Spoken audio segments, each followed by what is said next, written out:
Hello, I'd like to welcome you to the Wright Experience. I'm Dr. William T. Wright Jr., the founder and host of this show. I'm absolutely thrilled that our podcast is continuing to expand. Everywhere I go now, I'm running into people who are talking about the work that we're doing here, that we started a little over a year ago. And tonight, believe it or not, we're presenting our 50th episode of this show. And for that, I'm extremely grateful. I will continue to work to do my best to provide you with the very best leaders I can find from all across this world. True leadership comes in many forms, and yet it is an ever evolving process. My goal is to always find and bring you the very best leaders that I can find so that we can be even better tomorrow and beyond. By all means, when you hear something that you like, please do us a favor, drop us a comment, click like if you hear something that you like. And those of you that are viewing us via YouTube, please by all means click like and comment, and most importantly, that subscribe button. I'm absolutely grateful for all of you that have committed to being a part of this, whether you're viewing us live or by recording. Thank you very much for that. As I said before, tonight is the 50th episode of the Wright Experience. My guest tonight is an amazing leader who is a dynamic mental health counselor. She is also an author and a minister. I first learned of her work when I was a high school principal, a little bit over 10 years ago now, believe it or not, when she was working as a student mediator. Her work with students was so well received during that time that I've actually been trying to hire her ever since. Not successful in that, and looks like it's probably too late now. But anyway, since then, since I've been unsuccessful in hiring her, I've decided that we wanted to get her in tonight and pick her brain a bit. I'm excited about the opportunity to talk with her. My guest is Dr. Miranda Y. Pearson. Dr. Miranda Y. Pearson is a licensed public school teacher, counselor, administrator, ordained minister, wife, and mother. Since 1996, Dr. Pearson has taught English at Goldsboro High School in Goldsboro, North Carolina.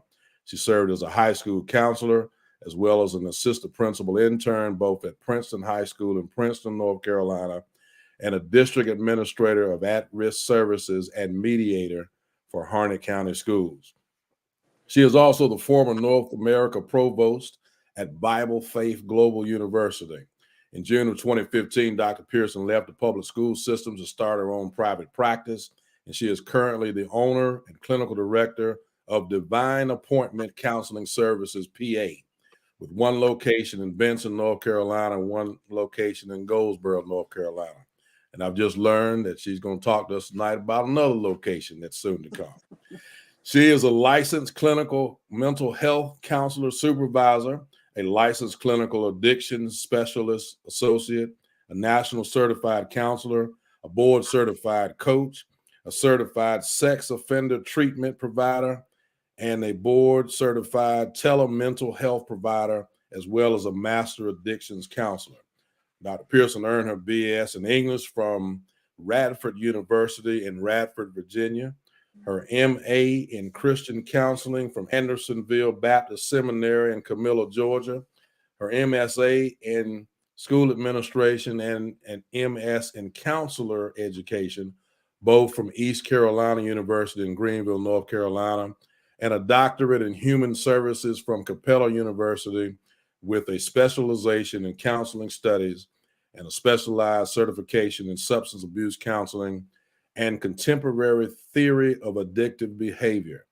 Dr. Pearson also has a doctorate in theological philosophy from Bible Faith Global University.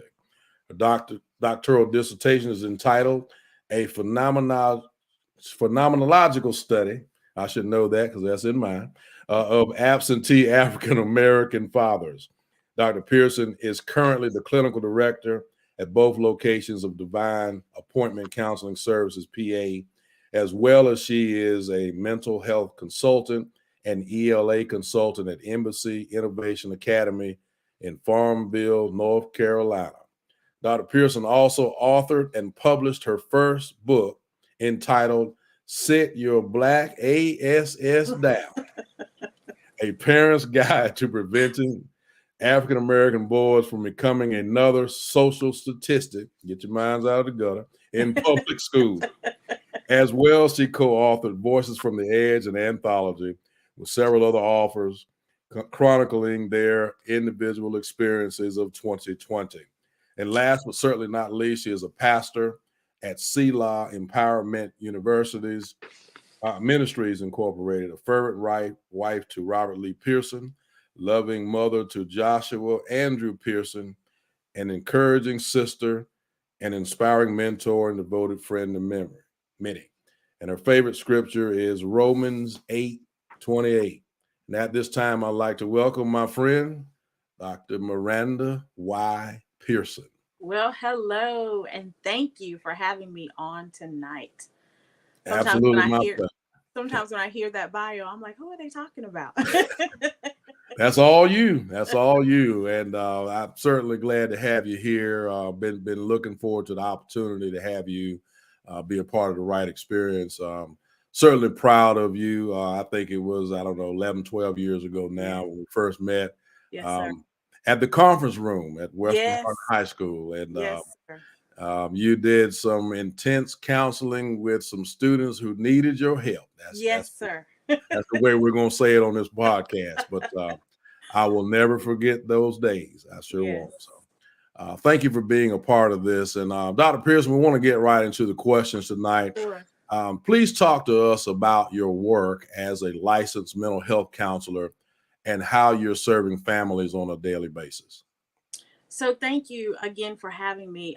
As a licensed clinical mental health therapist, I've been doing this since 2007. Mhm. And I work primarily with families now. I used to do a lot of children since I was in the school system. But I discovered that when people bring their children to me, really it is a family issue most of the time. And so I do a lot of mediation still, and I do a lot of counseling. Um, you name it, I do it, whether it's depression, anxiety, stress. And of course, since the pandemic, I've been doing a lot of trauma Mhm. therapy, and anxiety and depression. But I work with ages 5 to 99. I Wow. do marriage counseling. I love that. Actually, I do that premarital counseling, marriage counseling. Do it all. Substance abuse, whatever comes my way. I love doing behavioral therapy more so than personality therapy, but I do it all. So you've mentioned the parts of the job that you most, but what's the most rewarding aspect in your mind of what you do daily? I think the most rewarding aspect is actually giving people permission Mhm. to obtain counseling. Growing up in the Black community, and I can just speak for myself, we didn't do counseling. We didn't do counselors. And usually, if you went to a mental health therapist, you were deemed as being crazy. And so I really love the aspect of giving people permission to take a break, to take a pause, and to say, I just can't take any more right now. Let me regroup. Let me get to a place where I can get my mind in a place where I can think and be clear. I think people think if you don't have a mental health diagnosis, then you have perfect mental health. And that's just not the case. And so I love giving people permission to take a break and self care and self preserve.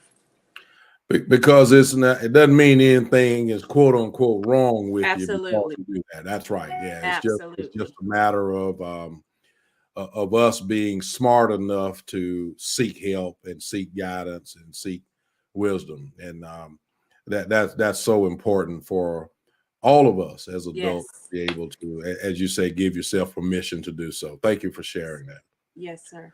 So, Dr. Pearson, tell us about this book. What inspired you to write it? And then what should your readers look to gain from it? Well, honestly, Dr. Wright, what inspired me to write it was my son. Okay. I am a lifelong learner. I love, love, love education.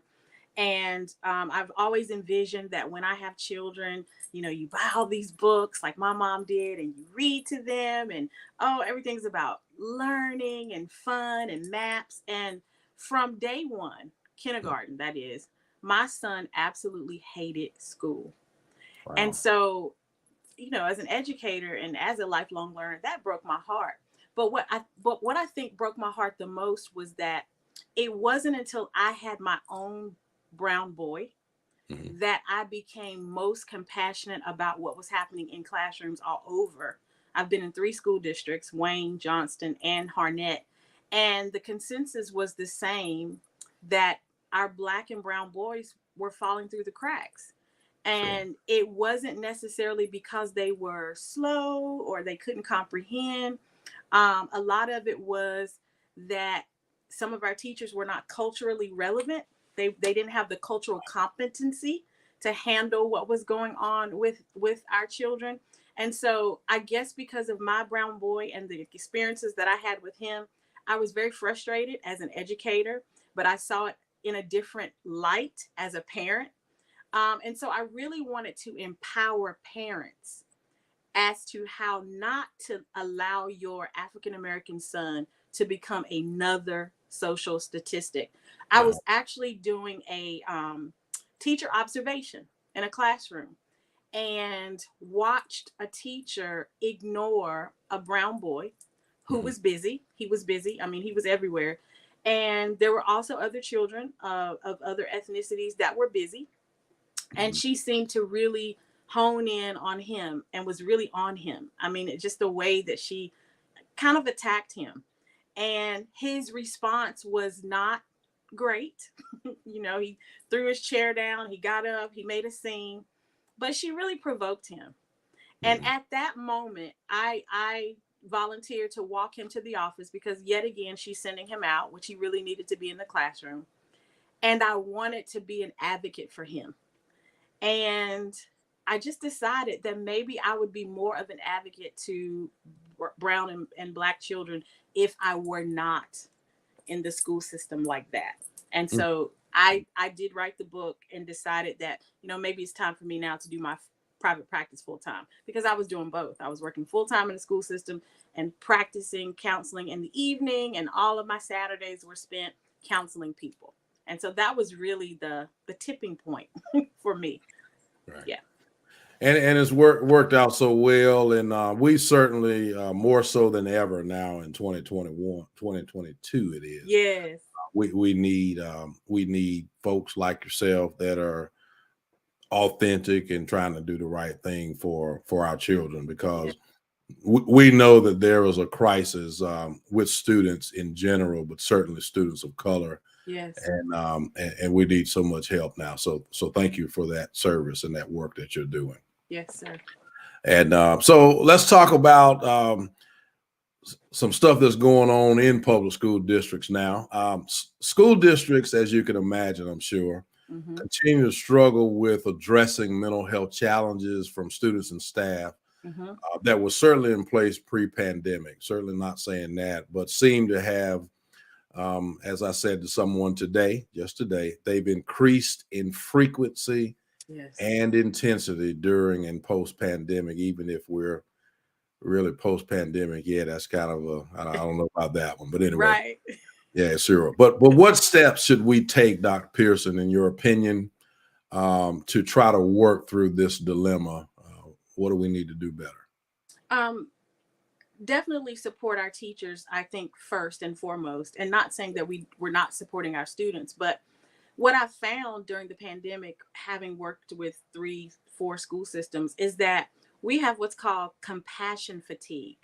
And Yeah. so when you are in the helping profession, you not only deal with your own trauma, which is primary, then you have the secondary trauma of your students, the parents, and the community.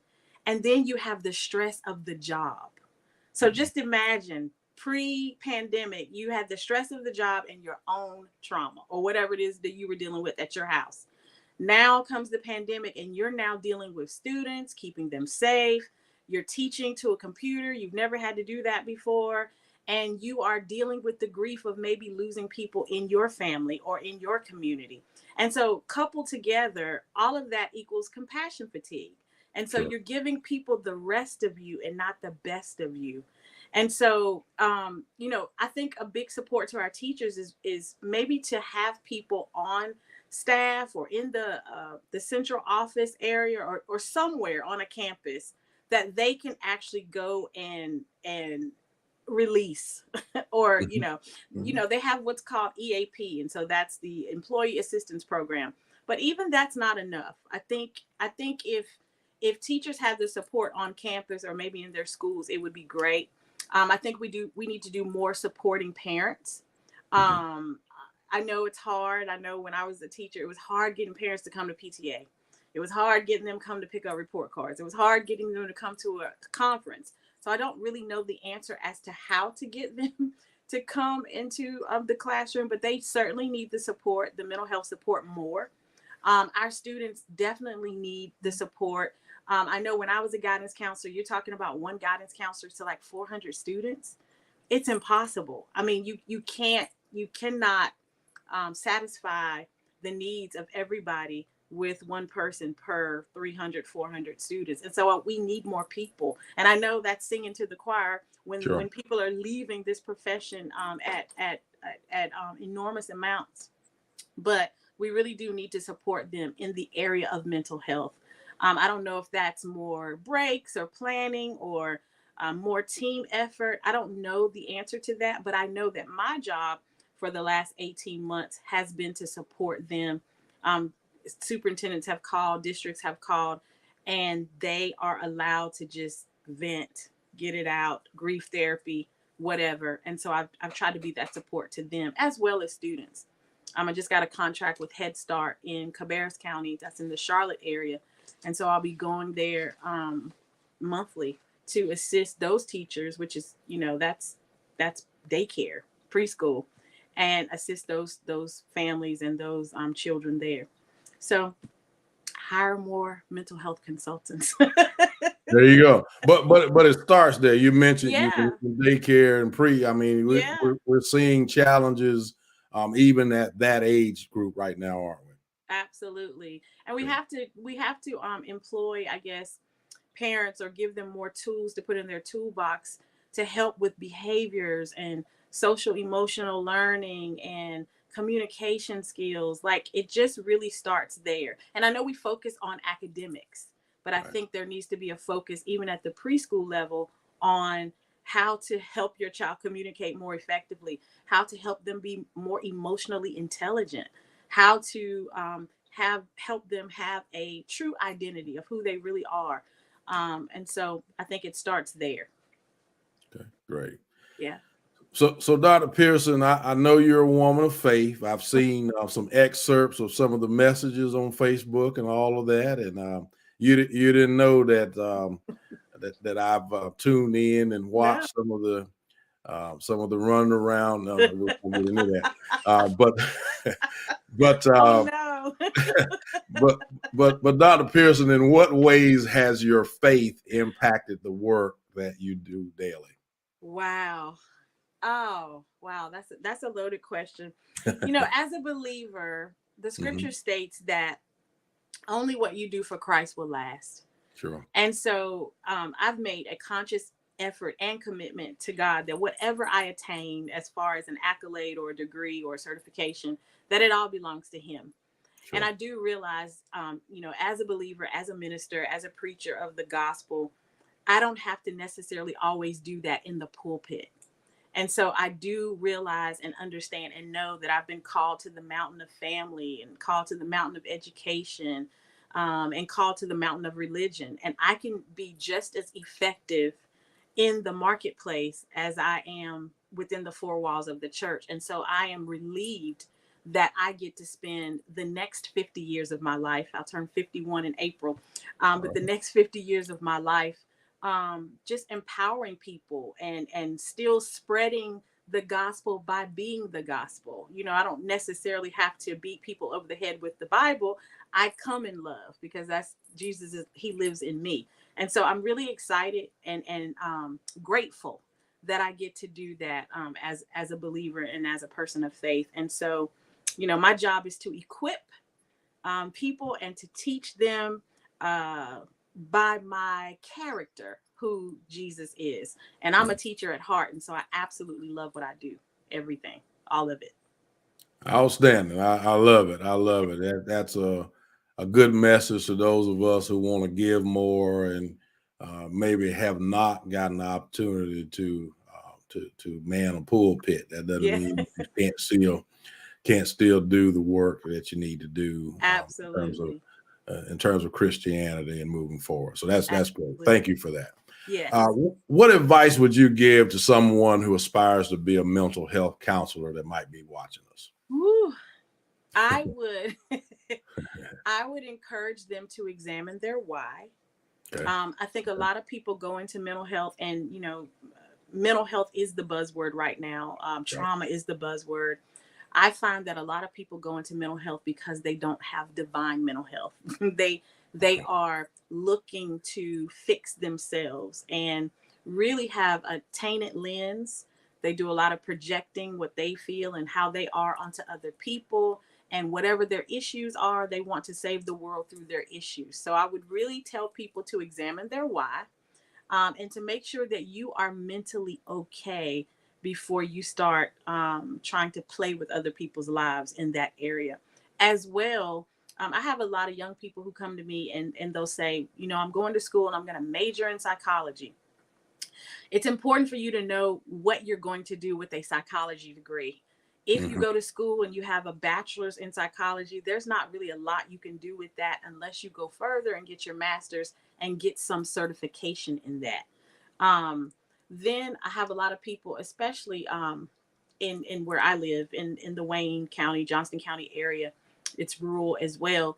But they call and they'll say, I'm out of my medication. I need you. Can I make an appointment so you can get me more meds? I am a psychotherapist. I'm not a psychiatrist. And a Okay. psychiatrist is a medical doctor because they dispense medication. So really know not only your why as to why you want to go into mental health, but what you want to do with it. What Mhm. are you going to be, a psychotherapist, a psychiatrist, or a psychologist? And we are three different people. And Mhm. so I think a lot of people, again, want to go in it because they think it's glamorous, or working for yourself seems to be glamorous. I actually work harder than I did as a teacher. I actually really grieved my steady paycheck from the school system. Um, Being in education for 19 plus years taught me how to budget. You have that one paycheck at the end of the month, and I knew how to budget my money. Well, this, you have to work hard. And not saying that I didn't work hard in education, but being an entrepreneur is not the glamour that people want to portray it as. You really have to know your why. You really have to be called, and you really have to work hard. Mhm. And really have to have compassion and empathy for people. So you don't need to feel sorry for people, but you do have to have the ability to walk in their shoes, which is what empathy is. And the compassion to see them and want to see them really change their life. And so I would really encourage them to examine their why and to talk to us in the profession to see if that's what you really want. Shadow, I know that there's a HIPAA violation, and some people don't want, to know that they're seeing a counselor, but, shadow the therapist or the counselor to see if that's really what you want to do. Is that Mhm. really how you want to, have your profession and spend the rest of your life? So just really ask those hard questions, and especially the college aspect. I do want to say that. Make sure before you spend all of this money and get all of these loans that this is something that you really want to invest in. And then do the research. There are certain colleges that will pay you to get certain degrees. You can get post master's clinical settings where they will pay for you to go back to school. You can get a PhD that way. So just really do the research. Okay. Um, and make sure that that's what they actually want to do. Is that a need that those universities that are offering those opportunities, is that need based? Is that or It could be, yes. could be? Usually it is, Okay. because there's certain niches. So they really force you when you're in school to get your master's degree to formulate your niche, or Okay. your niche, for what it is that you want to do. So I've been through the gamut. I started my career really counseling children, and I discovered that, okay, it's not really the kids, it's the parents. And then I narrowed it down to, okay, so I only want to do, you know, I want to really unlock the trauma that people have gone through, because trauma is really a blockage. And so it is a precursor to depression and anxiety. So I do primarily trauma work, but I didn't start my career that way. You have to find your niche or your niche, to make sure that that's something that you actually want to do. Um, I don't do play therapy, and I used to. That's not my niche. So I would hire somebody to do that. I taught high school, but children aren't my niche anymore. And so you really have to find an area where there's a lack. So you have to determine whether or not you have the answer to a question or a need in that area, and then pursue it like that. Amazing, amazing. And I would dare say we're talking about psychology, psychiatry, and what was the third one? Psychotherapists. So And there's psychotherapy. psychology, psychiatry, Right. psychotherapy. Hmm. But I would dare say that we all do that same research in anything that we do. Absolutely. But that's great. That is absolutely great. Thank you for Yes. those tidbits. Um, so, Dr. Pearson, moving forward, what steps do we need to be taken, and by whom, I'd say, to ensure that in the future we're better prepared to deal with mental health challenges? And I would say, particularly, maybe parents as they are navigating this new normal, if you will. I think it's important for us to do a lot of collaborative work. I know that we do that anyway as a school system, and I keep saying we like I'm a part, but we do that as educators. We do collaborate with the community, community resources, but I think we need to do more of that and really help parents take the wall down. I'm finding out that there's a lot of parents who are walled up for whatever reason, whatever their experiences were as a child as it pertains to school. They may not, they may have been a lot of times in the principal's office. So they don't like the principal and they don't even know the principal. And so I think we need to do more collaborative work in the community. I don't know what that looks like.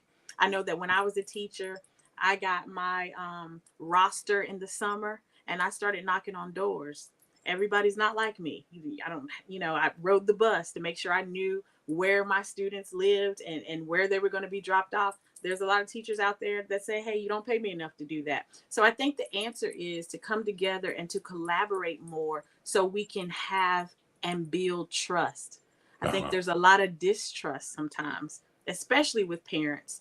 And then when you come at parents telling them the deficits of their child, they don't want to hear that. And they are already on the defense. So if we can come together and talk about, the positives, and then we say, well, I've noticed this. I just think every child, and I know this is just my opinion, and I'm probably preaching to the choir, but I think every child needs a PEP, a personalized education plan. And according to that PEP, then we formulate a team and we assist that child through as a team. And you're not only helping the child, you're helping the parents. In psychology, in the counseling world, we call that wraparound services.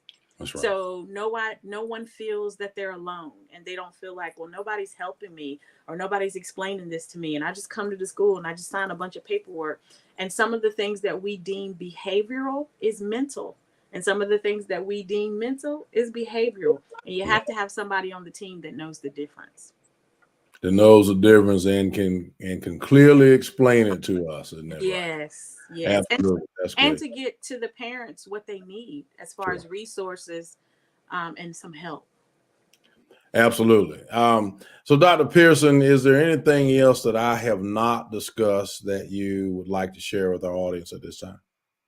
No, I would just encourage the audience and whomever is listening, whatever your socioeconomic background, ethnicity, race, whatever, Mhm. take the time to care for you.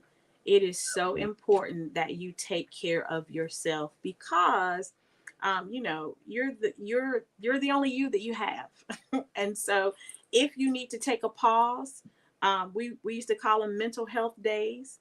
If you need to take a mental health day, talk to your principal, talk to your boss or whoever and say, listen, I'm not doing well. And I need to take a day off just to get myself together. Don't keep going, and then you snap, as the kids say, and go postal on us. But make sure that you know that you have the permission and the right to take care of your mental health as well as your physical health. It's important. Would you believe that I had almost that exact conversation without having a Wow. psychological background with teachers just yesterday? How about that? So Wow. that's great. We got to take care of ourselves. Absolutely. We don't Absolutely. do that, then it's difficult for us to be our best selves for others. That's the truth. Absolutely. Dr. Pearson, if you'll hold on with me, we'll come back and close out the show. Absolutely.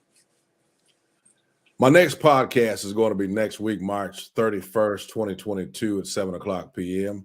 My guest is going to be Dr. Donald Mason, who is the Director of Strategic Initiatives at Wesley International Academy in Atlanta, Georgia. Dr. Mason is a 20-plus year veteran in the state of Georgia as an educational leader.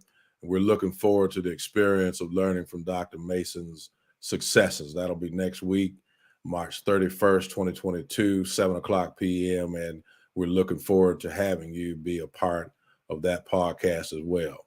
Dr. Pearson, I just want to tell you, thank you so much for your insight and your wisdom. I knew what you were going to bring to the table, and now my audience does too. And so Thank you. I'm so proud of the work that you've been doing over the years, and you're stepping out on faith to do this work as a